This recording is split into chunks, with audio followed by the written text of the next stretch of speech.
I got something that's been making me really happy. It's really stupid. I recently switched Siri's voice. Did you guys know you could do that? You go to settings, switch Siri's voice, and I switched her voice to Indian. And I'm talking to her all the time. I'm like, what's up, Siri? What are you doing? And she's like, oh, nothing. Computer stuff. She doesn't do the head. I do the head. I love the multiculturalism of being back here in New York. I saw this Russian dude on the train, and he was talking with this other dude about a fight that he got in. And he goes, okay, and then I hit him, drush, and then he hit me, drush. And I was like, oh my God, I'm going to try that. And I went home and I saw my girl. I was like, hey, baby, what's up? What are you doing later? Do you want to drush, drush, drush? Drush, drush, drush.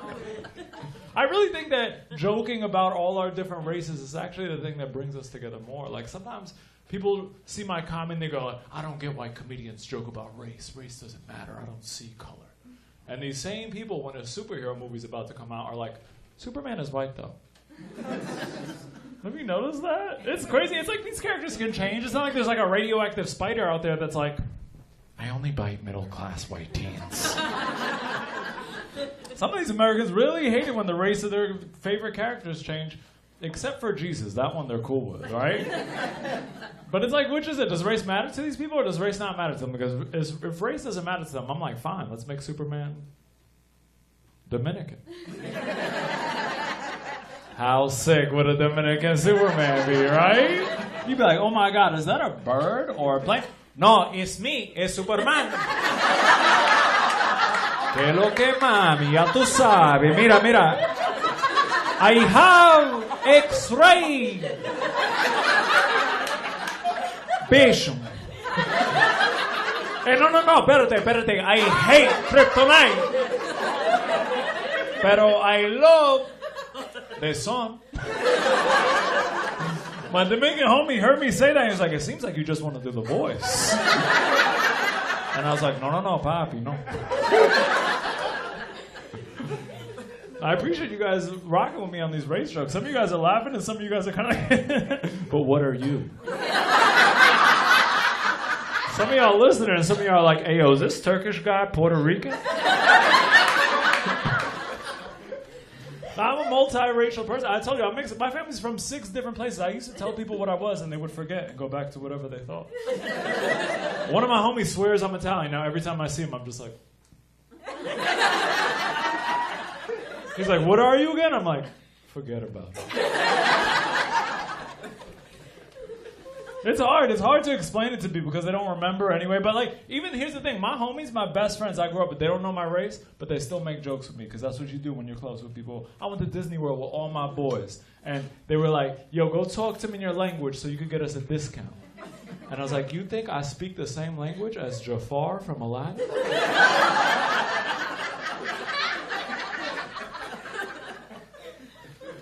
I love being back here in New York. I just moved back. And like, the thing that's so weird is that like, I moved away from New York for 10 years because I wanted to chill out. Like the New York mentality got to me too much.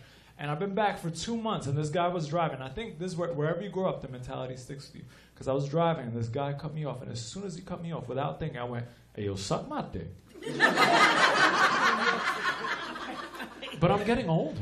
And I was like, what am I telling this man to do to me?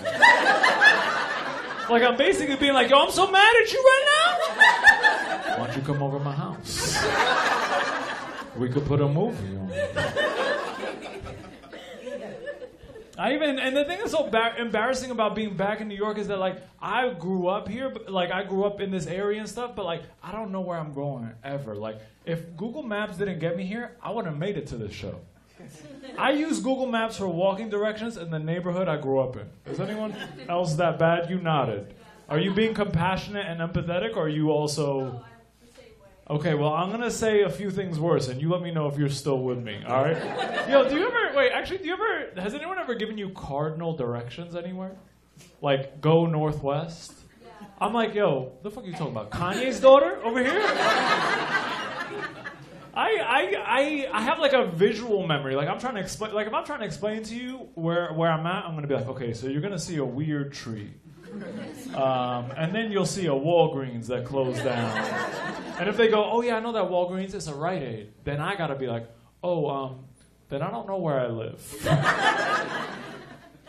And I just feel like, and like, before, this isn't, did you know this before? Like, did you know where you were going before Google Maps? Like, could you get around?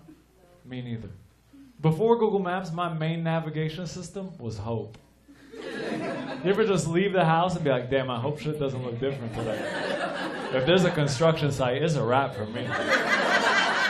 Better not look different. And here's the thing is that I feel so self-conscious about this that I feel that when people are talking to me, I feel like they know. I feel like they look at my eyes and they know. Like, you ever be talking to someone about a movie and you're like, hey, have you ever seen Interstellar? And they look at you and they're like, I love Interstellar. But you look in their eyes and you're like, this motherfucker hasn't seen Interstellar. Like, that's me with directions. So if directions come up, I'll say whatever to change the topic. I don't care. Like, if someone's like, oh, yeah, we live right near each other off of 67th and Horace Harding, then I'm going to be like, yeah. So, Gaza. What you think? I grew up next to a very famous project in New York. And no project is famous for 5-star Google reviews. You guys know that, right? They're not like, oh, the fiends are friendly and docile, this one. And I grew up like hood adjacent. That's how I describe it, because I didn't grow up about that life, but I grew up adjacent to that life, all right? And I remember one time I was at my friend's house and we were kids, and he showed me the bullet hole that hit his bedroom. And I think he was trying to find compassion or empathy in me, because he goes, what's the craziest thing that happened to you? And I was like, this right now. I'm gonna tell people about this shit for years. And one time, a lot of kids after school were getting jumped, attacked.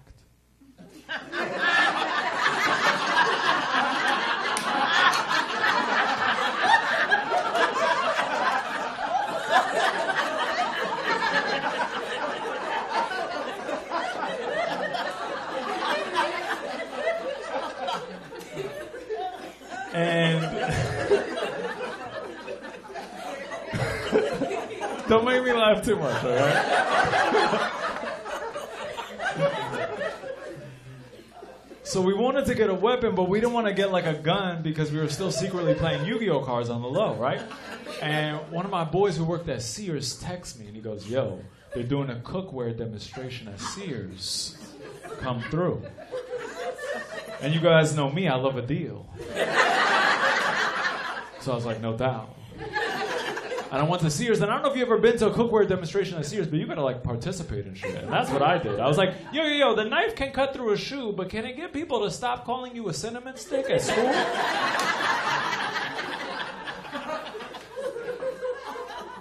So I got this. So here's the thing, is at the end of the demonstration, they gave us all, me and my homies, paring knives. So me and all my homies walking around Queens, New York, with cutlery on us.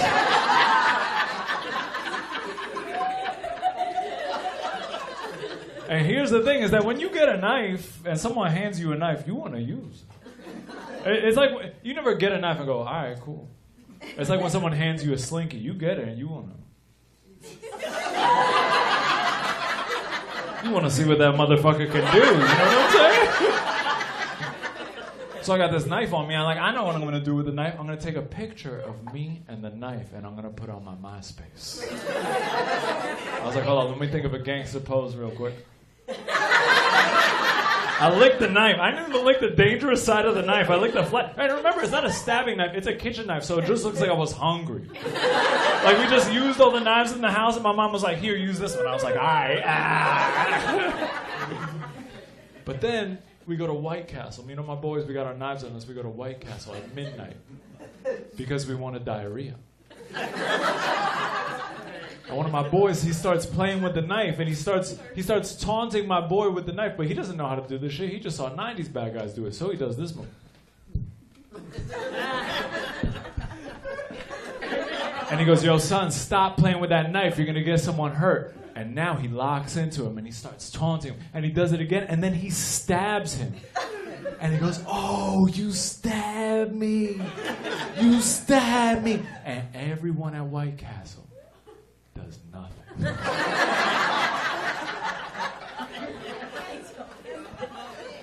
And this is what it means to be hood adjacent. A few weeks later, we're at a party in the suburbs, and we're playing that game, Never Have I Ever. You remember that? And this girl goes, never have I ever been in a fight. And my boy who did he looks at his fingers like a war veteran. He puts one finger down and takes a long sip of his blue Four Loko. And he goes, I had to stab a guy once. Thank you guys, I'm Sammy Anzer.